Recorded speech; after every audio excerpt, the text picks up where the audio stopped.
ठीक है। तो लेनिन का कोट याद रखना, there are years when nothing happens and then there are days when years happen. I know, यही लास्ट ईयर ऐसे भी आया था। ठीक है, the years teach you that the days won't tell, यही तो था, आया ना मेंस ऐसे 2025 का पेपर, अगर आपने खोला होगा तो उसमें यही ऐसे दिया गया था। क्या है? ठीक है, वर्ष बहुत कुछ सिखाते हैं जो दिन कभी नहीं जानते। The years teach you much when the day which the days never know. Experience, आए ना? ठीक, यही देखो सिविल सर्विस का मूल मंत्र है। आपको नहीं पता आपका सिलेक्शन कब होगा, ठीक है, क्यों होगा, कैसे होगा, ये सब छोड़ो। आप बस कंसिस्टेंटली अपने प्रोसेस पे अपनी टेक्निक को better and better and better and better बनाते जाओ। प्रोसेस पे फोकस करोगे, आउटकम अपने आप आ जाए। बट द मोमेंट आपने आउटकम लाने पे फोकस कर दिया तो फिर आप प्रोसेस पे नहीं जाओगे, तो फिर आप वो चीज करोगे जिससे सिर्फ आउटकम आए, और आउटकम बिना प्रोसेस के आएगा नहीं, आप डिसअपॉइंट हो जाओगे। ठीक है, मेंस का देखो मूल मंत्र यही है। चलिए दोस्तों, सो स्टार्ट करते हैं हम आज के डिस्कशन से अपने। सबसे पहले देखो हम लोग आज ज्योग्राफी स्टार्ट कर रहे हैं। तो देखो ज्योग्राफी में आंसर राइटिंग में पहले आपको फ्रेमवर्क पता होना चाहिए। अगर आपको देखो ज्योग्राफी का फ्रेमवर्क नहीं पता है, then it will become very difficult to write answers in geography. अब देखिए ज्योग्राफी में GS1 में एक बात पहले समझ लीजिए, ज्योग्राफी में हम इस पैटर्न को जनरली फॉलो करते हैं और इसके थ्रू आप काफी सारे पॉइंट्स को जनरेट कर ले जाएंगे अगर आप इसको फॉलो करेंगे। क्या है वो पैटर्न? वो पैटर्न बहुत सिंपल है, ठीक है, कि सबसे पहले आपको देखना है, ठीक है, कोई भी देखो ज्योग्राफिकल फिनोमेना आता है, ठीक है, कोई भी यहाँ पे ज्योग्राफिकल फिनोमेना आता है, तो सबसे पहले आपको देखना है कि वो ज्योग्राफिकल फिनोमेना कहाँ हो रहा है। ठीक है, आपको वहां का स्थान का एक फ्रेमवर्क पता होना चाहिए। फिर वो ज्योग्राफिकल फिनोमेना क्यों हो रहा है, रीजन बताओ। अब रीजन हमेशा ध्यान रखना, ना बच्चे अधिकतर नेचुरल रीजन ही लिखते हैं। भाई एंथ्रोपोजेनिक रीजन भी तो होते हैं, मानव जनित रीजन भी तो हो सकते हैं, ह्यूमन कॉजेस भी तो होते हैं। फिर बताओ कि वो फिनोमेना क्यों हो रहा है, या फिर सॉरी वो फिनोमेना कैसे हो रहा है, या फिर उस फिनोमेना का प्रोसेस बताओ, है ना? यहां याद रखना बहुत बहुत इंपॉर्टेंट है। ज्योग्राफी के क्वेश्चन में देखिए दो चीज होती है, या तो आपके क्वेश्चन में डायग्राम बनेगा, या तो आपके क्वेश्चन में मैप बनेगा।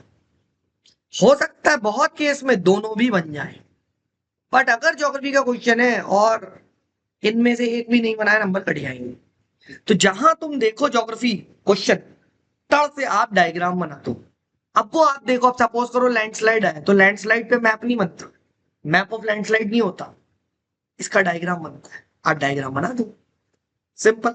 ठीक है, सिमिलरली आज हम देखेंगे मिनरल रिसोर्सेज का डिस्ट्रीब्यूशन पे आया, ठीक है, तो रवि सिहाग ने क्या करा, ठीक है, ये कहीं मैप पे क्वेश्चन नहीं था, तो question was not on map, but उसने देख लिया कि भैया डिस्ट्रीब्यूशन ऑफ, ठीक है, ये पूछा गया है, give an account of deposit of different type of mineral found in the ocean relief. अब भाई आपको तो सिर्फ अकाउंट ऑफ डिपॉजिट बताने थे, बट देखो मैप आपके सामने यहाँ पे बनाया गया है, आप देख सकते हैं, है ना? The map has been made, और उसने ये बनाई थी। अब ऑब्वियस बात है, यहाँ पे डायग्राम ऑफ प्रोसेस नहीं बन सकता, मिनरल ऑयल का प्रोसेस नहीं बता सकते, ठीक है, सॉरी मिनरल्स का प्रोसेस नहीं बता सकते, बट मिनरल्स के टाइप को तो बता सकते हो, कौन कौन से कहाँ मिलते हैं। यहाँ अफ्रीका में प्लेसर डिपॉजिट मिलते हैं, यहाँ पे आपको ऑयल एंड वो डिपॉजिट मिलते हैं अलग अलग के, ये बता दिए, है ना? बस, तो एग्जामिनर देखना चाहता है कि क्या आपको ये चीज पता है या नहीं, ठीक है, तो सबसे पहले आप ये बताओ। फिर ऑब्वियस ही बात है, देखो जो फिनोमेना होगा उसका कुछ ना कुछ प्रभाव पड़ेगा। अब प्रभाव जब भी लिखना है, इम्पैक्ट जब भी लिखना है, तो बहुआयामी लिखना है, यानी मल्टी डायमेंशनल इम्पैक्ट लिखना, ठीक है, इकोनॉमिक इम्पैक्ट, है ना, लाइवलीहुड इम्पैक्ट, ज्योग्राफिकल इम्पैक्ट, सारा सोशल इम्पैक्ट, अभी हम बात करेंगे। फिर जैसा कि मैंने बोला, या तो मैप बनेगा, डायग्राम। अब मैप रफ भी बना सकते हो, बट अगेन ठीक है, साफ बनाना। और देन आगे क्या रहा, क्या होना चाहिए कि मैं कैसे उस फिनोमिना को रोक सकता हूं, या उस फिनोमिना से जो चैलेंजेस एमर्ज हो रहे हैं, ठीक है, जो नेगेटिव इंपैक्ट आए हैं, उसको मैं कैसे मिनिमाइज करके कैसे उसे कम कर सकता हूं, ये होना चाहिए। फॉर एग्जाम्पल, एक क्वेश्चन आ चुका है मेन में, why are landslide more frequent in Himalayan region, discuss the consequence. ठीक, तो लैंडस्लाइड, अब ऑब्वियस सी बात है, वेयर बता दिया कहाँ होगा। ठीक है, अब ऑब्वियस सी बात है कैसे है लैंडस्लाइड। ठीक है, अब चाहो तो आप कैसे भी पहले लिख सकते हो, हैवी रेनफॉल हुई, वाटर इन्फिल्ट्रेशन हुआ, हाँ है ना, स्लोप सैचुरेशन हो गया। ठीक है, देन इससे शेयर स्ट्रेंथ, जो कतरनी शक्ति है वो कम हो गई, स्लोप का फेलियर हो गया और लैंडस्लाइड हो गई। ठीक, फिर क्यों हुई?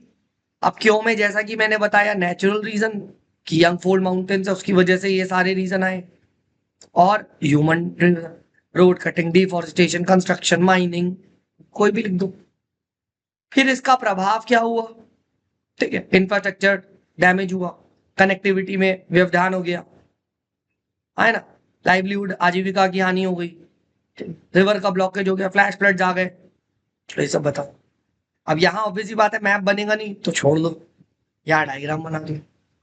हाँ, और देन क्या लिखना पड़ेगा हमें यहाँ पे? वे फॉर्म बनाना पड़ेगा कि भैया क्या करें, तो कैरिंग कैपेसिटी, ठीक है, जो आपकी है इकोसिस्टम की, उसको मेजर करो, उसको बढ़ाओ, है ना। ठीक है, this is what the idea. Slope को स्टेबलाइज करो, ढलान को स्थिरीकरण करो, ठीक है, हजार्ड मैपिंग करो, ये सारा करो। ठीक है, अर्ली वार्निंग बताओ। तो इस तरीके से आप क्या कर सकते हो, ज्योग्राफी के क्वेश्चन में सोच सकते हो। ठीक, ये चीज ध्यान रखो। ठीक, फिर देखिए, इम्पैक्ट जब भी पूछा जाए, तो जैसा कि मैंने बोला, इम्पैक्ट मल्टी डायमेंशनल हो। तो देखो डेमोग्राफिक वाइज क्या हुआ, ठीक है, कि आप देखो जनसंख्या में विस्थापन, पॉपुलेशन डिस्प्लेसमेंट हुए, प्रवाह, माइग्रेशन हुआ, पलायन हुआ, मोर्टेलिटी हुई, ये चेक करो, मृत्यु हुई, ये देखो।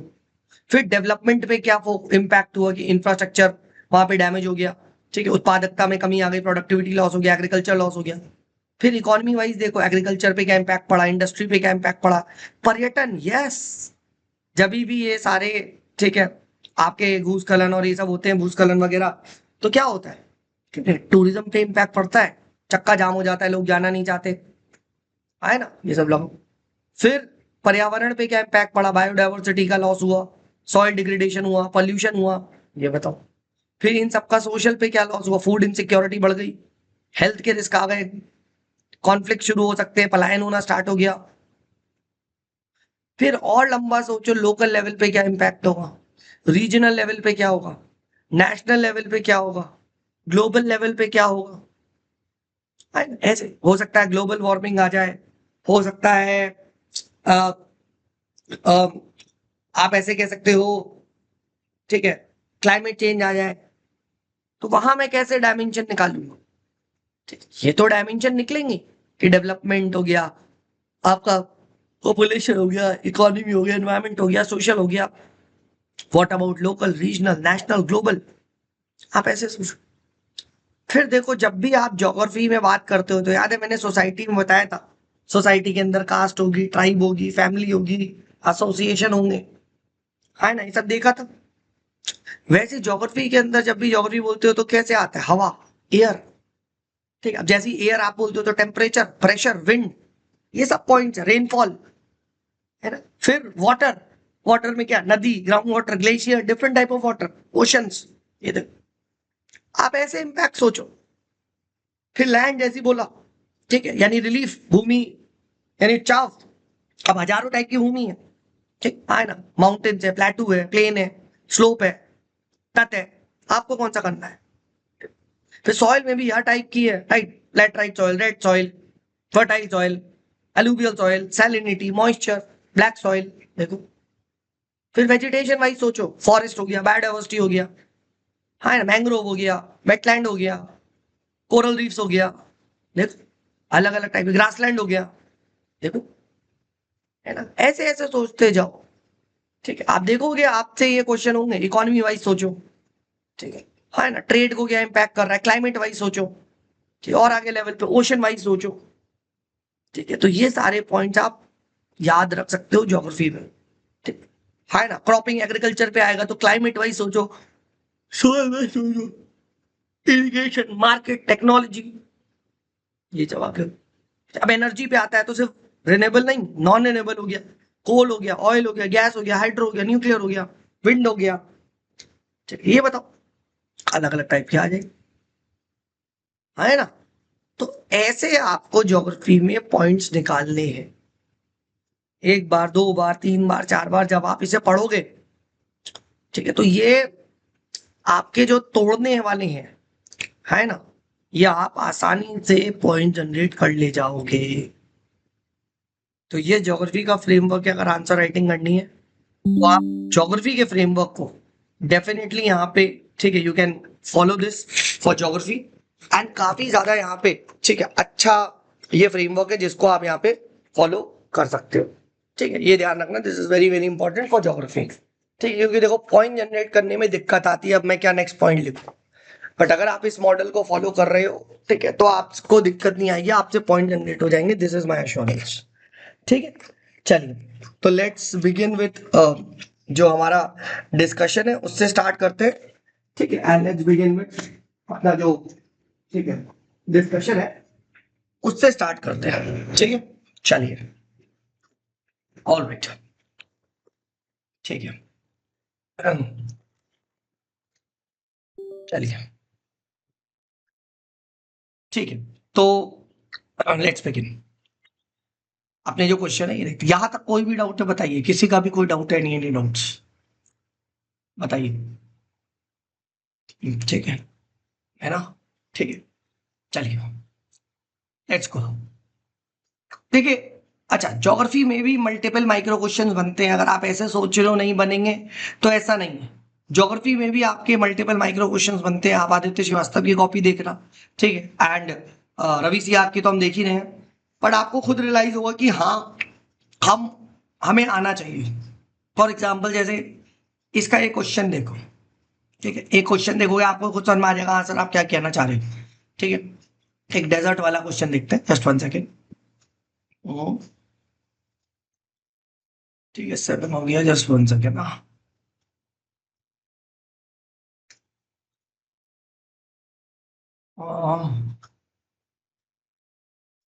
एक सेकेंड ना, आई थिंक थोड़ा सा नीचे है, बस बताता हूँ, मुगल एम्पायर, 12 हो गया, एक डेजर्ट वाला क्वेश्चन है, उससे मैं अपने पॉइंट्स को बता, यस ये देखिए आ गया क्वेश्चन, चलिए दोस्तों ध्यान से समझिएगा मैं क्या कहना चाह रहा हूँ, समझ जाएंगे, ठीक है, यही हमारा देखो पहला क्वेश्चन भी, अगर ध्यान से देखेंगे हमारा पहला क्वेश्चन भी यही है जो हमने यहाँ पे लिया है, ठीक है, कि मेजर हॉट डेजर्ट जो आपके होते हैं, हाँ है ना, दे आर लोकेटेड बिटवीन 20 से 30 degree on north latitude and on western side of the continent, हाँ ना, पश्चिमी साइड पे क्यों है ये आपको यहाँ पे बताना है, ये रहा हिंदी मीडियम में भी क्वेश्चन, ठीक है ना, ये चीज आपसे पूछी गई है, तो देखा जाए तो सिर्फ आप रीजन बता दोगे, देखा जाए तो सिर्फ यही पूछा है, देखते हैं आदित्य श्रीवास्तव ने कैसे लिखा है, अभी स्ट्रक्चर पे ध्यान दो, कि भैया आपसे पूछा जा रहा है factors behind the formation of different type of desert, है ना, यही तो पूछा जा रहा है ना, और आपको मेजर लैंडफॉर्म जो इससे एसोसिएटेड है वो बतानी है ना, तो देखा जाए तो आपसे रीजन पूछा जा रहा है फॉर द डेजर्ट फॉर्मेशन, है ना, फैक्टर्स बेसिकली, और जो मेजर लैंडफॉर्म बनती हैं, है ना, जो से भू आकृतियां बनती हैं वो बताना है, यही तो बोला है ना, कारकों के बारे में बताना है और भू आकृतियां, अब इसने क्या बनाया देखो, ठीक है, फैक्टर्स में देखो जो मैं बोलता हूँ नेचुरल फैक्टर, ठीक है, कभी भी पूछा जाए, और anthropogenic manmade factor, point example बता दी, फिर वेरियस भू आकृतियां बता दी, जैसे सैंड ड्यून्स बनते हैं, पलायास बनते हैं, ओएसिस बनते हैं, माउंटेन्स ऑफ सैंड बनते हैं, डायग्राम बना दिया, ठीक है, ये चीज लिख दिया, फाइन, यही तो कर दिया, और देखो जो मैं कहता हूँ मैप बनाना है, major desert of the world ये बता दिया, ठीक है, डन, यहीं पे एंड हो जाना चाहिए, देखा, ठीक है, डेजर्ट्स आर इम्पोर्टेंस, तो आपको यहाँ पे जो महत्वता होती है ये बतानी है, डेजर्ट की सिग्निफिकेंस बतानी है। ठीक है, ज्यादा नहीं, 3 पॉइंट ये बता दिए। ठीक है, देख लो। And we need to protect them via अब डिजाइन डिक्लेरेशन, एक डिक्लेरेशन डाल दिया, ग्रेट ग्रीन वॉल से प्रोटेक्ट कर सकते हैं एंड एक डिक्लेरेशन डाल दिया। देखा, तो जो लोग कह रहे हैं कि भाई ज्योग्राफी में एंड टू एंड नहीं होती, होती है भाई, आपको पता नहीं है, इससे आपकी गलती है, टॉपर कर रहे हैं, है ना। ठीक, तो ये चीज को ध्यान रखना। ठीक भाई, तो पहला यहाँ पे माइक्रो क्वेश्चन क्या बनेगा कि भैया मेजर जो प्रमुख गर्म मरुस्थल है वो 20 से 30 डिग्री नॉर्थ के में क्यों मिलते हैं, होने के कारण, तो ये बताओ 3 रीजन इसके। अब ऑब्वियसली बात है, ज्योग्राफिकल फिनोमेना हेडली सेल बनता है ना, हाई प्रेशर बेल्ट बनती है 20 से 30 में। यहां आप डायग्राम बनाओगे, ठीक है, मैंने दिया नहीं है बट ये डायग्राम बनेगा, है ना, कौन सा वाला, इस तरीके से जो सर्कुलर डायग्राम होता है यहाँ पे, है ना, इस तरीके से हेडली सेल राइज होता है और ये बन जाता है हेडली सेल का, है ना। ठीक है, तो हेडली सेल का वो जो डायग्राम है ये आपको यहाँ पे बनाना पड़ेगा, मैं दे दूंगा। ठीक है, हेडली सेल आपका, ठीक है, डायग्राम ये जो आपका अर्थ पे, अर्थ के साथ आता है, आई थिंक ये सबने यहाँ पे देखा होगा। ठीक है, अबे हेडली आई नहीं, ठीक है, सेल है यार। ठीक है, ये देखो यार, भैया यार ज्योग्राफी क्या है यार ये। तो ये देखो, ये वाला डायग्राम आपको यहाँ पे बनाना पड़ेगा, ये वाला डायग्राम। ठीक है, ये डायग्राम आपको यहाँ पे डेफिनेटली आना चाहिए, हाँ ना। ये आपका 30 डिग्री पे एग्जैक्टली देखो, जो मैं कहता हूं कि भैया आपको डायग्राम बनाना है तो बिल्कुल बनेगा, इसमें कोई शक नहीं है। तो ये डायग्राम आप चुपचाप अपना यहाँ पे, ठीक है, राइट, क्योंकि डायग्राम बनना है, मैंने पहले ही बोल दिया, आपने यहाँ पे बना दिया। ठीक है, ऑब्वियस बात है, इतना बड़ा तो पेज नहीं गिरेगा, वो तो मैंने दे दिया है। ठीक है, बट आपको एक छोटा सा साइड में, ठीक है, नन्नू सा डायग्राम आप छोटा सा बना सकते हो, हेडली सेल को जो दिखाता हुआ आपका यहाँ पे आएगा। ठीक है, डन, ये आपने यहाँ पे डायग्राम बना दिया। ठीक है, तो हेडली सेल बनता है, हाई प्रेशर बनता है ना, फिर हाई इंसोलेशन होता है, यहाँ पे इवेपोरेशन ज्यादा होता है। ठीक है, तो आपने क्या कर दिया, 2 पॉइंट यहाँ पे बना दिए। ठीक है, फिर सेकंड रीजन क्या है, सेकंड पॉइंट क्या था कि भैया वेस्टर्न साइड पे क्यों बनते, पश्चिमी साइड में। तो सेकंड माइक्रो क्वेश्चन क्या है कि मरुस्थल के पश्चिम साइड पे बनने के मुख्य कारण बताओ, है ना। तो कोल्ड ओशन करंट हो गया, एग्जांपल डाल दिया, है ना, डेसिकेटिंग इफेक्ट होता है, ऑफशोर ट्रेड विंड होती है जो कि क्या होती है, ठीक है, लैंड से सी जाती है ना, तो ट्रेड विंड होती है ना, ऑफशोर होती है, ऑफशोर मतलब क्या, लैंड से सी जाने वाली, तो वो पानी उसमें होता नहीं है, तो ड्राई एयर होती है ना, तो ड्राई एयर होती है तो उसकी वजह से क्या बन जाता है, उसके साथ रेनफॉल होती नहीं है उससे। ठीक है, तो ये चीज आप बताओ। प्लस कोरोलिस फोर्स के कारण तटों से दूर चली जाती है। ठीक है, फिर रेन शैडो इफेक्ट देखने को मिलता है। ठीक है, थार डेजर्ट हो गया, अरावली हो गया, इससे भी आप बता सकते हो, है ना, ये हो गया। पर जैसा कि मैंने बोला है, डेजर्टों का महत्व बताओ। ठीक है, डेजर्ट्स आर वेरी इंपॉर्टेंट, भाई बायोडाइवर्सिटी कंजर्वेशन, जैसे बेटे पॉइंट आपके मिनरल एनर्जी रिसोर्सेज, जैसे क्या है यहाँ पे, सोलर एनर्जी हो गया, यूरेनियम हो गया, रेन्यूएबल एनर्जी जैसे, ठीक है, सोलर इंसोलेशन आया होता है, बता दो।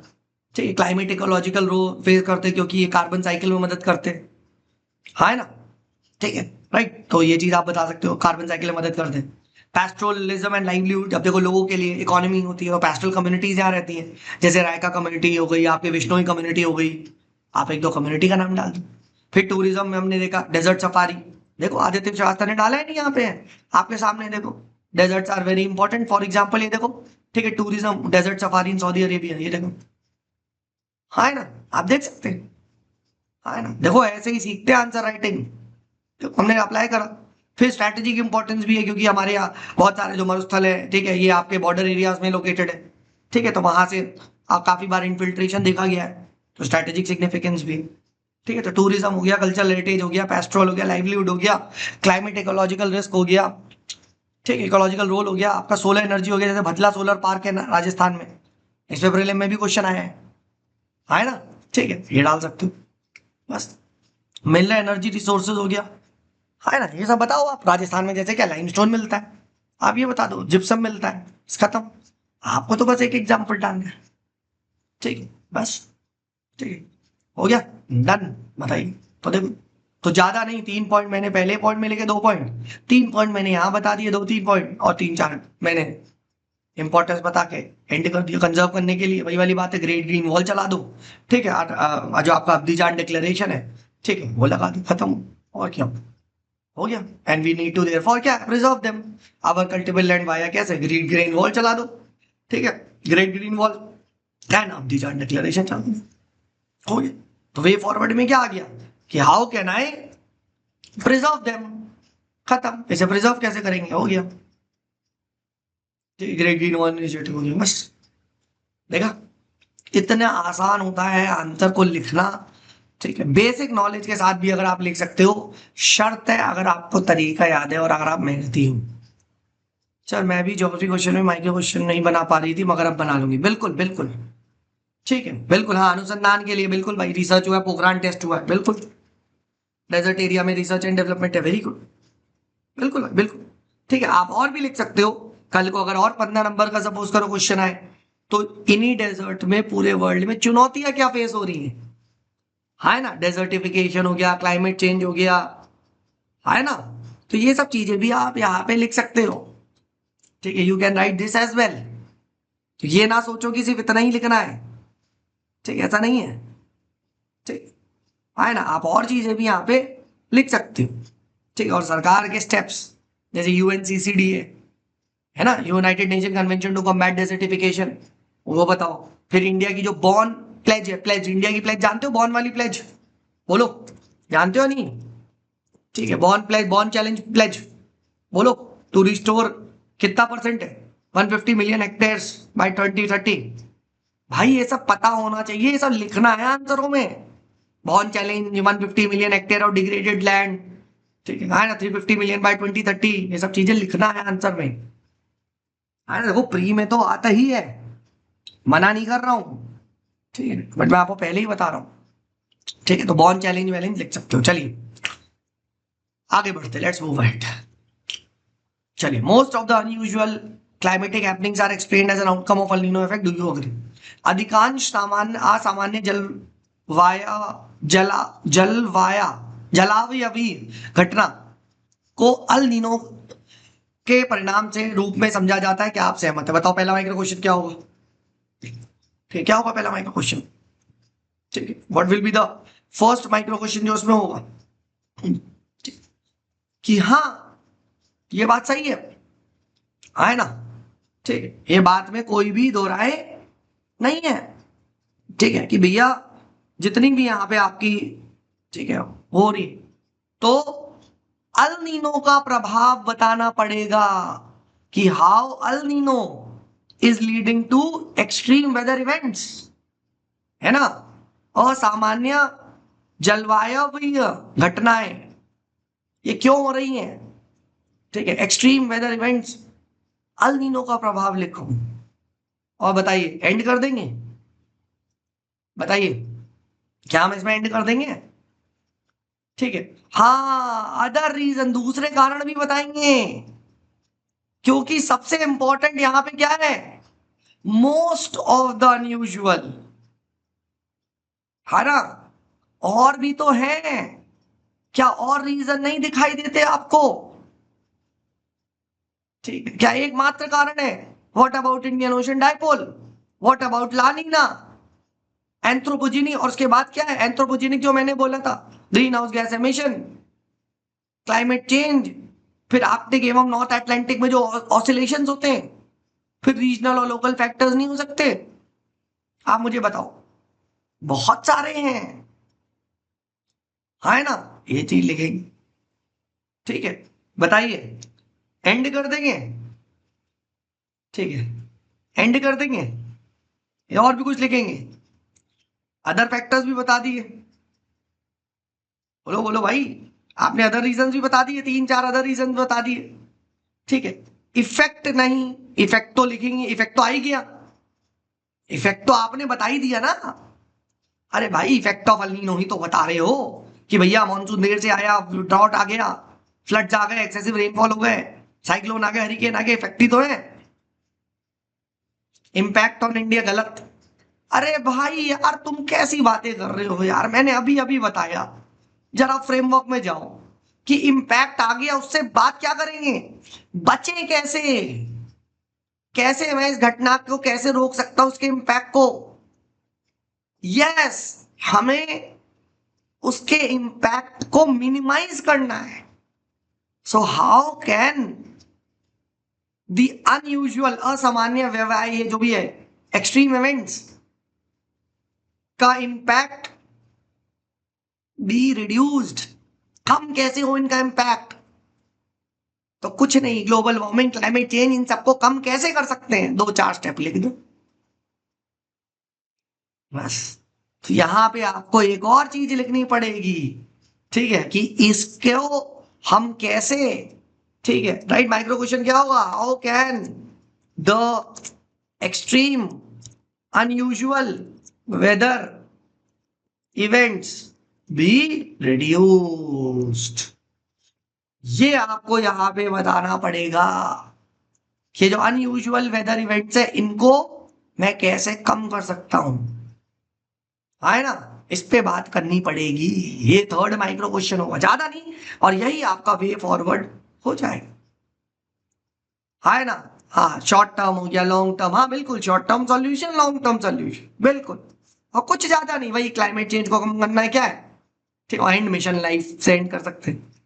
तो क्लाइमेट चेंज को एंड करने के लिए क्या करेंगे, ग्लोबल वार्मिंग को कम करने के लिए क्या करेंगे, ठीक है ना, यही पॉल्यूशन, व्हीकल्स, इसको कम करेंगे, रिन्यूएबल एनर्जी की ओर बढ़ना, है ना, चीजें करते जाएंगे। डॉट्स का इम्पैक्ट हो, ये सब कम करने के लिए क्या है, डॉट टॉलरेंट वैरायटी को लगाना, ड्रिप इरिगेशन यूज करना, बस, है ना, ठीक है। नहीं, इंटरनेशनल समिट तो लॉन्ग टर्म वाला है, पहले आप वो बताओ। तो जो जो इम्पैक्ट आ रहा है अल नीनो से, ठीक है, आपका काम यही है कि भैया अल नीनो से जो ड्रॉट है उसको कैसे कम कर सकते हो। अल नीनो से जो फ्लड या एक्सेस रेनफॉल है, तो एक्सेस रेनफॉल को क्या है आप, ठीक है, राइट, वाटर कंजर्वेशन करने की जरूरत है, इनके इम्पैक्ट को मिनिमाइज करने के लिए रेन वाटर हार्वेस्टिंग हो गया, है ना, टेम्परेचर को रिड्यूस करने के लिए, हीट वेव से बचने के लिए, वाइल्ड फायर्स के लिए क्या करना चाहिए, आप ये सब चीजें बताते जाओ, सिंपल। एंड ओवरऑल हमें एक लाइफस्टाइल, एक एनवायरमेंटल फ्रेंडली लाइफस्टाइल अडॉप्ट करना चाहिए, जो कि मिशन लाइफ कहते हैं। और हाँ, इंटरनेशनल कोऑपरेशन आप लॉन्ग टर्म के लिए बता सकते हैं, ठीक है, long term international cooperation via UNFCCC, United nation framework on climate, बस UNFCCC कोऑपरेशन। तीन कुछ अच्छे वे फॉरवर्ड लिख दो, है ना, क्लाइमेट रेजिलियंस को बढ़ाना, ठीक है, क्लाइमेट वनरेबिलिटी को एसेस करना, ठीक है, ये सब चीजें आप ऐड करते जाओ। डिजास्टर मिटिगेशन फ्रेमवर्क हो गया, देखा, ठीक है, ज्यादा नहीं, 3 से 4 पॉइंट आप अच्छे पॉइंट लिख सकते, ठीक। वो इसलिए बता रहा हूं क्योंकि हो सकता है ऊपर वाले क्वेश्चन में आपके पास ज्यादा पॉइंट ना है, बट आप इस तरीके से बताइए, यहां तक क्लियर है, ठीक है। कौन आया भाई, अभी राज आ रहे हैं, तुम आए हो इतनी लेट क्लास में, ठीक है, आए ना,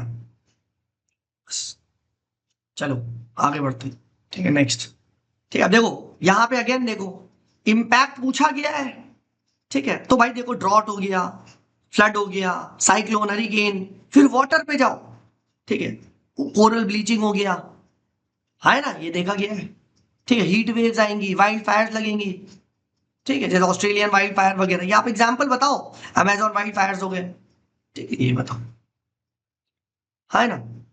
तो इस तरीके से आप यहाँ पे बता सकते हो, ठीक, ये चीज होगी, अब मुझे ये बताने की जरूरत नहीं है, बहुत सिंपल है, ठीक है, आप आराम से लिखो। आगे बढ़ते, tropical cyclones are largely confined to South China Sea, Bay of Bengal, Gulf of Mexico, ठीक, राइट। तो ऑब्वियस ही बात है, South China Sea, Bay of Bengal, Gulf of Mexico के रीजन बताने पड़ेंगे, है ना, कि क्यों आपको यहाँ पे ये चीज मिलती है, ठीक है। बट देन अगेन, कि इन ट्रॉपिकल साइक्लोन्स का, ठीक है, राइट, इम्पैक्ट बताना पड़ेगा, ठीक, है ना, ज्यादा नहीं, लास्ट में ही आप क्लाउड डायग्राम के थ्रू क्या बताएंगे, ठीक है, इम्पैक्ट ऑफ, ठीक है, TC प्लस क्या है, what will be the way for, कि हम इन ट्रॉपिकल साइक्लोन के इम्पैक्ट को क्या कर सकते हैं। अब वही उड़ीसा मॉडल याद है, साइक्लोन रेडी विलेज हो गया, अर्ली वार्निंग सिस्टम को स्ट्रेंथन करना, ठीक है ना, ग्लोबल टेम्परेचर को रिड्यूस करना, आप इस तरह 3 वे फॉरवर्ड बता दो, ठीक है ना। ये तो देखो I think straight forward question है ना, ऐसे ही देखो एक बार ट्विस्टर पे भी आ चुका है, तो क्यों है, ठीक है, क्यों आपको यहाँ पे बे ऑफ बंगाल रीजन में दिखता है? क्योंकि ऑब्वियस ही बात है, गर्म समुद्री सतह का तापमान, ठीक है। One of the region is warm surface greater than 25 degree Celsius, है ना। तो this leads to what, cyclonic storm, ऊर्जा पैदा करती है। तो लैटेंट हीट जो होती है लीड्स टू साइक्लोन स्टॉर्म, है ना गुप्त, इसमें ऊर्जा होती है ना। तो ये चीज आप बताओ। फिर लो वर्टिकल विंड शीयर होता है यहाँ पे, ऊंचाई के साथ जो विंड की जो पवन की जो गति होती है उसमें न्यूनतम अंतर आता है। तो ये रीजन बताओ। अब ये ट्रॉपिकल साइक्लोन के बनने के यही रीजन है। फिर कोरोलिस फोर्स प्रेजेंस होती है वहां पे, 5 से 20 डिग्री के बीच में काफी अच्छी कोरोलिस फोर्स आपको दिखाई देती है, ठीक है। रोटेशन होता है तो वोर्टेक्स स्विन होता है। फिर मॉनसून का ट्रफ बनता है, वो आईटीसीजेड का प्रभाव देखने को मिलता है ना। तो ट्रफ के साथ क्या आता है, एक लो प्रेशर बनता हुआ दिखाई देता है ना। तो ये देखो बे ऑफ बंगाल व साउथ चाइना सी में मॉनसून का ट्रफ, ठीक है, दिखता है ना। उसकी वजह से क्या होता है, एक कन्वर्जन जोन बनता है जहां पे एयर कन्वर्ज करती है।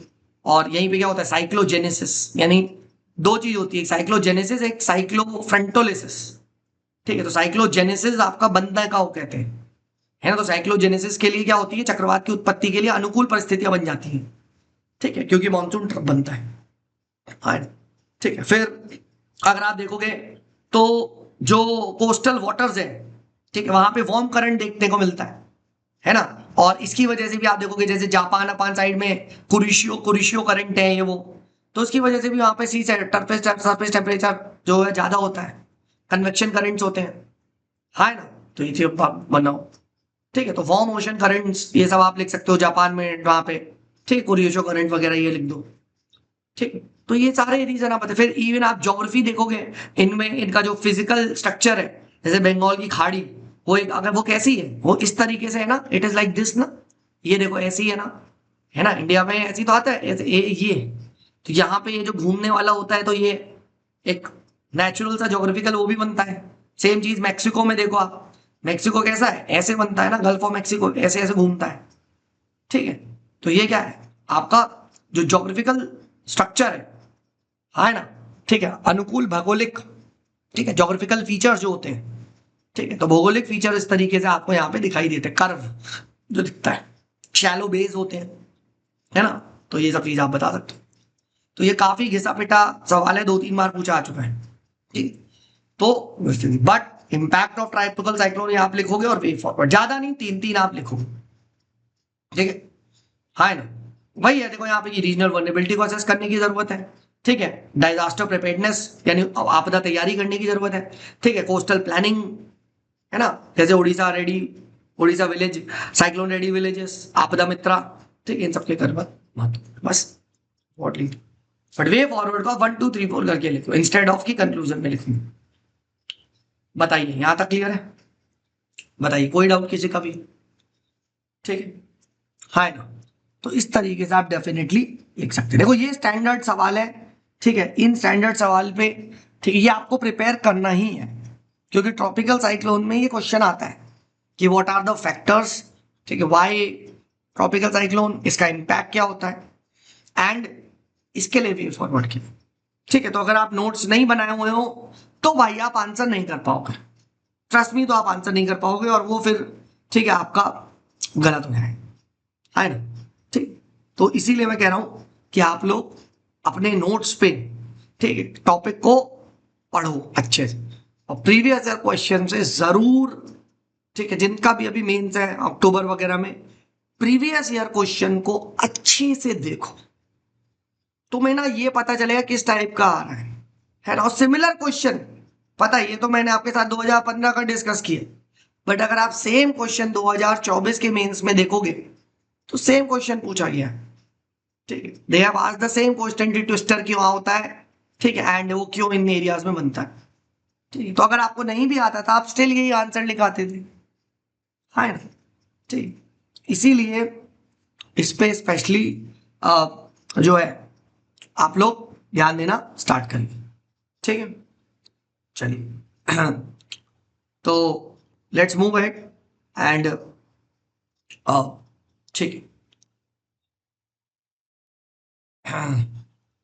देखो पढ़ोगे नहीं, अगर अच्छे से प्रिपेयर नहीं करोगे तो नहीं होगा यार, साफ बता रहा हूं, है ना। ये सब चीजें एग्जाम्पल पॉइंट, और देखो पूरा पूरा मैं फिर कहता हूं नहीं लिखना है, एंड आप बस ये लिख दो यार एक मॉनसून ट्री लिख दूंगा इन साउथ चाइना सी, है ना, सीजनल माइग्रेशन होता है इन साउथ चाइना सी जिसकी वजह से बन जाता है, बस खत्म।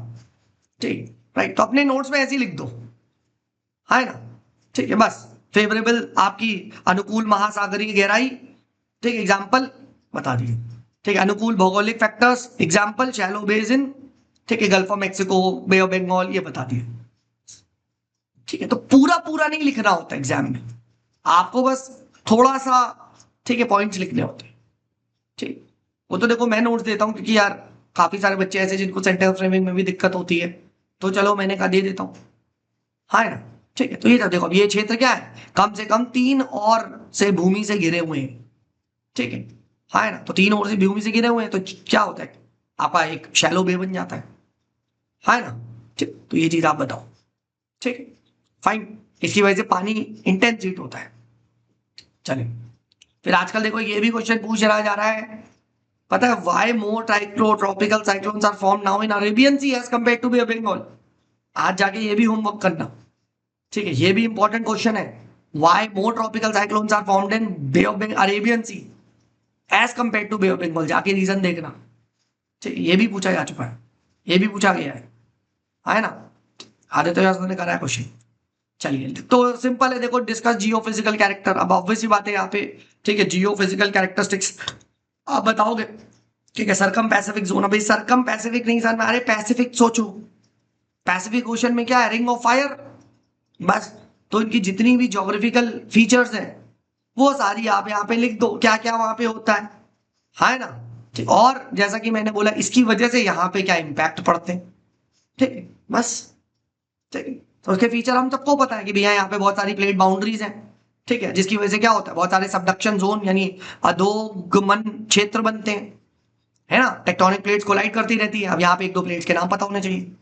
ठीक है, अब जब टेक्टोनिक प्लेट्स, ठीक है, कोलाइड करेंगे, अच्छा यहाँ पे डीप ओशनिक ट्रेंचेस भी बनती है ना, तो डीप ओशनिक ट्रेंचेस भी आप यहाँ पे लिख सकते हो। ठीक है, गहरे महासागरी गर्त, ठीक है, ये सब बताओ। ठीक है, जैसे Peru trench, Chile trench, Japan trench, ये बता दो एग्जाम्पल। ठीक है, तो subduction zone, plate boundaries, deep oceanic trenches, फिर उसकी वजह से क्या होता है, वोल्केनिक एक्टिविटी आती है, अर्थक्वेक आती है। ठीक है, सेismicity आती है, वोल्केनिक अलग लिख दो, अर्थक्वेक अलग लिख दो। ठीक है, वेरियस फॉल्ट्स के नाम जैसे सैन एंड्रियास फॉल्ट बता सकते हो। ठीक है, तो एक दो फॉल्ट्स के नाम यहाँ पे याद रख लो। ठीक है, फिर यहाँ पे सुनामी आती है। ठीक है, यहाँ पे बहुत सारे माउंटेन्स बनते हैं प्लेट कोलिजन की वजह से, एंडीज माउंटेन्स हो गया, सब चीजें बताओ। ठीक है, ये सब बता दिए। अब इसका इम्पैक्ट क्या है, देखो कुछ तो देखो यहाँ पे वॉल्केनिक और ये सब तो हम लिख सकते हैं, बट यहाँ पे आप ये बता सकते हो इम्पैक्ट में जियोथर्मल एंड मिनरल रिसोर्सेज मिलते हैं यहाँ पे, एनर्जी एंड माइनिंग सेक्टर के लिए यहाँ पे काफी, ठीक है, अनुकूल आप कैसे कह सकते हो, प्रतिकूल एक वो है, ठीक है, फैक्टर्स यहाँ पे दिखाई देते हैं, है ना, मिनरल रिसोर्सेज, ये सब चीजें, जैसे चिली में कॉपर, है ना, ये सब चीजें आप बताओ। ठीक है, फिर यहाँ पे काफी सारा इंफ्रास्ट्रक्चर को बार बार नुकसान भी देखने को मिलता है। एग्रीकल्चर प्रोडक्टिविटी काफी हाई होती है क्योंकि यहाँ पे न्यूट्रिएंट रिच, जो आपकी पोषक तत्वों से भरपूर ज्वालामुखी राख मिलती है आपको यहाँ पे सॉइल में, तो ये भी पॉइंट बता सकती हूँ, है ना, जैसे लुजॉन प्लेन्स है ये जावा में, ठीक, जावा में लुजॉन प्लेन्स। ठीक है, ये सब चीजें बताओ। डिजास्टर मैनेजमेंट सिस्टम यहाँ पे देखने को मिले काफी, अर्ली वार्निंग सिस्टम आप देखोगे तकनीकी रूप से काफी विकसित है ये लोग। तो इस तरीके से 2-3 चीजें बता सकते हो। फिर यस, ये पॉइंट साइंटिफिक रेलिवेंस है, विज्ञान के लिए महत्व है, रिसर्च एंड डेवलपमेंट के लिए, अनुसंधान करने के लिए आप ये बता सकते हो। हजार्ड को स्टडी करना है, वनरेबल जोन्स को असेस करना है, ये सब चीज, तो 2-4 पॉइंट बता दो। महत्वपूर्ण प्रभाव या महत्वपूर्ण क्या मतलब, बेसिकली सिग्निफिकेंस क्या है, प्रभाव लिख दो या फिर इसका आप यहाँ पे सिग्निफिकेंस बता दो, सिग्निफिकेंस कि भैया इस जोन का सिग्निफिकेंस क्या है। ठीक है, तो रिसर्च डेवलपमेंट में जियोथर्मल एनर्जी के सोर्सेज हो गया, मिनरल के सोर्सेज हो गए, ठीक है, एग्रीकल्चर प्रोडक्टिविटी में, क्लाइमेट चेंज को असेस करने में। अब देखो इवन आप देखोगे क्योंकि अर्थ के अंदर से यहाँ पे वोल्केनिक इरप्शन होता है, तो अर्थ के अंदर से आप देखोगे बहुत सारी राख वगैरह निकलती है, तो उसको पढ़ के हम अर्थ के जो अंदर के ढांचा है उसको स्टडी कर सकते हैं। So they are also very very important for studying, क्योंकि हमने पढ़ा है ना एनसीईआरटी चैप्टर 1 11th में, volcano is a direct source of what, earth interior, है ना। ठीक है, तो इससे आप क्या लिख सकते हो यहाँ पे कि भैया स्टडी साइंटिफिक रेलेवेंस क्या है कि भैया अर्थ, ठीक है, कि जो इंटरनल स्टडीज है, इंटरनल जो स्ट्रक्चर है ना, उसकी यहाँ पे स्टडीज करने के लिए इंपॉर्टेंट है। ठीक है, बता सकते हो। ठीक है। ये बता सकते हो, है ना? ठीक है, बताइए सर, यहां तक क्लियर है? कोई डाउट किसी का? बताइए। डन। ठीक है, कोई किसी का डाउट? बताइए, आप लोगों ने क्या सोचा, कुछ और सोचा? ठीक, हाँ भाई ऐसे करो भाई, पढ़ाई करो, देखो यार पढ़ो अच्छे से यार, रिजल्ट चाहिए मुझे, मैं बता रहा हूँ हिंदी मीडियम से रैंक आ जाएगी। इस तरीके से तैयारी करोगे, मैं आपको गारंटी दे रहा हूँ आ जाएगी। ठीक, अब अगेन यहाँ पे मैप बनाना जरूरी है, सरकम पैसिफिक जोन का मैप बनेगा। मैंने बनाया नहीं है, बट मैं पहले ही लिख देता हूँ मॉडल आंसर में कि मैप बनाना मत भूलना। ठीक है, जियो फिजिकल कैरेक्टरिस्टिक में मैं यहीं पे पहले ही बता देता हूँ कि भैया ठीक है, मैप बनाना मत भूलना। यहाँ मैप बनेगा, यहाँ डायग्राम नहीं बनेगा, है ना? ठीक है, तो मैप आप यहाँ पे आराम से बना सकते हैं। ठीक है, तो ये चीज आपको यहाँ पे पता होनी चाहिए, इंपॉर्टेंट है। ठीक है, तो ये आपने यहाँ पे मैप बनाना मत भूलिए। ठीक है, तो वो आप चीजें लिख चलिए, और एक दो फॉल्ट के नाम, प्लेट्स के नाम याद करके जाओ। ठीक है, देखो मैं ये नहीं कह रहा परफेक्ट बनाओ, बट बनाओ। अगर आप ध्यान से देखोगे, इसने कौन सा परफेक्ट मैप बना दिया भाई? कौन सा परफेक्ट मैप है? सवाना स्टेपी का बनाया, देखो यहाँ पे बनाया। फिर नीचे मिनरल रिसोर्स पूछे गए थे, ठीक है, क्या बनाया? दोबारा मैप बना दिया। कौन सा परफेक्ट है? बट स्टिल नॉट बैड, बना तो है ना? तो आपको ये बनाना है, ये मत सोचो कि कैसा है क्या है, ये सब मत सोचो, बनाओ। ठीक, मैप बना। चलिए नेक्स्ट देख लेते हैं। हमारे में इसमें क्वेश्चन आया था कि what are the forces that influence ocean current, discuss the role in fishing industries. तो यस, सबसे पहले हम जो प्रभावित, जो आपके महासागर की धाराओं को प्रभावित करने वाली कौन कौन सी शक्तियां, फोर्सेस, वो बताएंगे, पहला माइक्रो क्वेश्चन। फिर ये फिशिंग इंडस्ट्री को कैसे इंपैक्ट करते हैं ओशन करंट, वो बताएंगे। फिर और बताओ, एंड कर देंगे फिशिंग इंडस्ट्रीज को करें। Challenges, challenges of what? ठीक है, क्या चैलेंजेस आ रहे हैं? बेसिकली ओशन करेंट्स क्या, क्या आप ऐसे कह सकते हो, एवं फिशरीज की कैसे चुनौतियां दे रहे हैं। ठीक है, आप बेसिकली हाईलाइट कर सकते हो यहाँ पे, ये बता सकते हो कि कैसे क्लाइमेट चेंज, ठीक है, ने ओएम ये आपके जो ओशन करंट है उसमें बदलाव किया है। ठीक है, कैसे ये, ठीक है, ओशन एसिडिफिकेशन, ओशन वार्मिंग, ठीक है, कैसे फिशरीज में ओवर फिशिंग हो रही है, कैसे अल नीनो इवेंट्स आ रहे हैं। तो basically ocean current and fisheries को क्या चुनौतियां मिल रही है। अब ये बहुत जनरल सा पॉइंट है, क्लाइमेट चेंज जैसे क्या करा है, एटलांटिक मेरिडियन ओवरटर्निंग सर्कुलेशन, एएमओसी, इसमें बदलाव कर दिया है, अपवेलिंग जोन को प्रभावित कर दिया जहां पे फिशेज आती थी, है ना? सिमिलरली ओशन एसिडिफिकेशन हुआ है, कोरल रीफ का नुकसान हुआ। अगेन इससे क्या हुआ है, फिश ब्रीडिंग जो होती थी या फाइटोप्लैंक्टन की जो प्रोडक्टिविटी थी वो कम हो गई है, उसको प्रभावित किया। फिर ओवर फिशिंग हो रही है प्रोडक्टिव जोन में, इसमें क्या देखा जा रहा है, उससे जो आपका नेचुरल रिसोर्स है वो डिप्लीट हो रहा है ना? फिर अल नीनो इवेंट्स आ रहे हैं, ठीक, जो होगी फिर से अपवेलिंग को सप्रेस करता है ना? ये सब चीजें बताओ। ठीक है, राइट, मरीन पॉल्यूशन जो हमने देखा है, ठीक है, आपके फिशिंग एरियाज में ऑयल स्पिल वगैरह, उससे मरीन लाइफ को नुकसान हो रहा है। तो ये चीजें आप बताओ, है ना? और क्या है मेन भूमिका, कैसे, क्या फैक्टर्स हैं जो ओशन करंट को इन्फ्लुएंस करते हैं। तो फिर सबसे पहले क्या है, प्लैनेटरी विंड जो परमानेंट विंड्स है ना, जैसे ट्रेड विंड्स हो गई।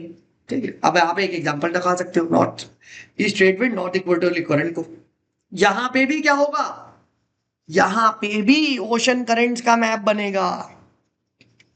यहां पे भी क्या बनेगा, ओशन करंट्स का मैप बनेगा। मैप ऑफ द वर्ल्ड ये आपको बताने हैं, ज्यादा नहीं, ठीक है, 2 से 3 आप मैप, ठीक है, 2 से 3 मतलब एटलीस्ट 3 से 4 ये जो ओशन करंट्स के मैप हैं, ठीक है, ये चीज आप यहाँ पे बताओ।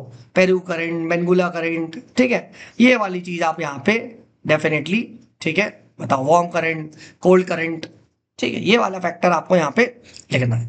ठीक है, तो तुरंत जैसी मैप बनाते ही ये आप लिख दो। तो ओशन करंट्स का ये जो मैप है, ये आपको 2-3 चीजें बतानी पड़ेगी, मैप बनेगा देखो। ठीक है, तो जैसे ज्योग्राफी क्वेश्चन देखा फट से मैप याद आ गई। ठीक है, फिर कोरोलिस फोर्स इंपैक्ट करता है, ये तो हमने कितनी बार देखा, जायर्स बनते हैं। ठीक है, जैसे यहाँ पे वाला जो जायर बनता है, नॉर्थ अटलांटिक ओशन जायर, ये बताओ देखो, बिल्कुल बना सकते हैं। ठीक है, फिर उसके बाद टेम्परेचर सैलिनिटी डिफरेंस इंपैक्ट करता है। ठीक है, हैवी जैसे वाटर होता है नीचे जाता है, तो आपने यहाँ पे क्या लिख दिया, डायग्राम बना दिया। बिल्कुल हैवी वाटर का आपने दिखा दिया कि भैया हैवी वाटर सब down, light water comes back, ऐसे ऐसे ऐसे आपने इस तरीके से डायग्राम बना दिया। हाँ है ना, बस सैलिनिटी वाला हैवी वाटर नीचे जाएगा, आपने ये चीज दिखा दी। ठीक है, हाँ है ना। फिर मून और सन का जो ग्रेविटेशनल पुल टाइड्स वो इंपैक्ट करती हैं। फिर कोस्टल लाइन की शेप, हाँ है ना, ठीक है, उनकी जो संरचना है वो इंपैक्ट करती हैं, कैसे होगा। फिर अपवेलिंग और डाउनवेलिंग भी, ठीक है, इंपैक्ट करती है। एकमान ट्रांसपोर्ट, जाके इसको देखना, ये चलाता है बेसिकली करंट्स को, एकमान ट्रांसपोर्ट फिनोमेना, ये जाके पढ़ना। ठीक है, ये जी बताओ। अब फिशिंग इंडस्ट्री में कैसे ओशन करंट्स की भूमिका है, तो ये तो आपने काफी बार पढ़ा है कि भैया पोषक तत्वों वाला जो जल है वो ऊपर आता है। ठीक है, जैसे पेरू करंट, ठीक है, बता सकते हो। ठीक है, फिर आपका क्या है, कन्वर्ज होता है जब कोल्ड और आपका हॉट करंट, तो ग्राउंड बनते हैं। ठीक है, ये सब चीजें बता सकते हो, ओयोशो कोरियोशो करंट। फिर ये लोग क्या करते हैं, स्पॉनिंग एवं फीडिंग के लिए अनुकूलित परिस्थितियां करते हैं। मतलब बेसिकली क्या होता है कि जो करंट के वाटर्स होते हैं वो क्या करते हैं ना, न्यूट्रिएंट्स लेके आते हैं, और आप ऐसे कह सकते हो बहुत सारी छोटी छोटी, ठीक है, पदार्थ को लेके आते हैं मछलियों तक, वो वहां खाती है। तो बेसिकली फिश के ब्रीडिंग ग्राउंड या फिश को लेके जाते हैं, फिश का माइग्रेशन होता है, देखो जिधर करंट जा रहा है फिश भी उधर जाती है। ठीक है, तो फिश को गाइड करते हैं, इस तरीके से लिख सकते हो 2-3 फैक्टर, ज्यादा नहीं तो 2-3 फैक्टर तो आप बता ही दो, है ना, बस। पर क्वेश्चन चेंज करो कि कैसे कॉन्टेम्प्ररी टाइम्स में, आज के जमाने में ओशन करंट्स व फिशरीज क्या क्या चुनौतियां फेस कर रहे हैं। तो ओशन करंट में ज्यादा नहीं 2-3 बता दो, फिशरीज ज्यादा नहीं 2-3 बता दो। ओशन करंट आज के जमाने में क्या है, क्लाइमेट चेंज फेस कर रहा है, अल नीनो फेस कर रहा है, ये ओशन करंट फेस कर रहे हैं, है ना। ठीक है, अल नीनो लालिना इवेंट्स, ये सब आपकी वार्मिंग को इंपैक्ट कर रहे हैं। एज अ रिजल्ट क्या है, ओशन करंट्स की डायरेक्शन हो गई, ओशन करंट्स की आपकी जो ये है तीव्रता हो गई, स्पीड हो गई, उसको इंपैक्ट कर रहे हैं। बिल्कुल। और बाकी over fishing, over acidification, ocean acidification, marine pollution, ये किसे इंपैक्ट कर रहा है, ये इंपैक्ट कर रहा है आपका जो फिशरीज है, फिशरीज है उसे इंपैक्ट कर रहा है। खत्म हो गया, 5 पॉइंट। देखो हो जाए, बताइए कर ले जाओगे या नहीं, हाँ है ना, ठीक है, ऐसे, ठीक। एक तो अच्छे से साफ साफ डायग्राम बना के आ रहे हैं, फैक्टर्स लिख रहे, 4-5 फैक्टर बता दिए, छोटा सा डायग्राम भी बता दिया, मैप बना दिया, फिशरीज के फैक्टर लिख दिए 2-3, ठीक है, ओयोशो कुरियोशो मिलता हुआ जापान का एक छोटा सा और मैप बना दिया। आप इसी के अंदर ना, जो कन्वर्जेंस वाला था, आप यहाँ पे एक और डायग्राम बनाते, कहाँ पे डायग्राम एक और बनता, ठीक है, यहाँ पे एक छोटा सा माइक्रो डायग्राम आपको सिर्फ ऐसा ऐसा बनाना चाहिए था, इतने से पार्ट का डायग्राम, इतने से डायग्राम, कि आपका यहाँ पे इस टाइप का जापान दिखा दिया है, इधर से कुरियोशो, इधर से कुरियोशो, इतना सा डायग्राम बना के आना चाहिए था, और फिशिंग ग्राउंड दिखा सकते थे, ठीक है, तो जहां warm current cold current meet कर रहे हैं, ठीक है, तो आप इतना पोर्शन का डायग्राम बना सकते थे यहाँ पे, ये वाले पोर्शन, है ना। तो you could have done this diagram over here, सिर्फ इतना सा देखो। अगर आपको पता है ये old question cold question component ले, तो बस आप इतना सा डायग्राम यहाँ पे छाप सकते थे, इतना सा मैप। ये मत सोचो सर क्या है कैसे, नहीं, अब मैं मैप यहाँ पे कुछ और तरीके से दिखा रहा हूं, है ना। नाउ मैं कन्वर्जेंस दिखा रहा हूं, ठीक है, तो मैं यहाँ पे अब ये वाला डायग्राम यूज करूंगा, ठीक है, तो आपने अब ये वाला डायग्राम यूज कर दिए, ठीक है, इस तरीके से छोटा सा दिखा दिया, बस। ये मत सोचो एक क्वेश्चन में एक ही डायग्राम बनेगा, मैप बनेगा, नहीं भाई, ठीक है, आप अपना बेस्ट दिखाओ, ठीक है, अननेसेसरी नहीं है, ये रेलेवेंट होगी। बताइए यहां तक क्लियर है, ठीक है। Last question, briefly mention the alignment of major mountain ranges of the world and explain their impact. अब देखो जैसे ही आया मेजर अलाइनमेंट, तुरंत मैप, मैप बनेगा भाई, यहां डायग्राम नहीं बनेगा, मैप बनेगा, है ना। मेजर माउंटेन, देन ऑब्वियस बात है, पहले तो उनके बारे में बताओगे, ठीक है, राइट, एंड देन इसके क्या है, इंपैक्ट बताओगे, ठीक है, ये सब चीजें बताओगे, ये सब चीजें, है ना। इंपैक्ट बता दिया आपने, सारे इंपैक्ट बताना है, ठीक, राइट। लोकल वेदर हो गया, इकोनॉमिक इंपैक्ट, आप ये मत सोचो कि सिर्फ मुझे लोकल वेदर पे बताना है, नहीं, economic impact, developmental impact, tourism, सब लिखो आप। पहले वेदर वाइज सोचो, जो कि हमने देखा, आप देखो यहां पे जो जनरल फ्रेमवर्क है वो आपको मैच जिता देगा।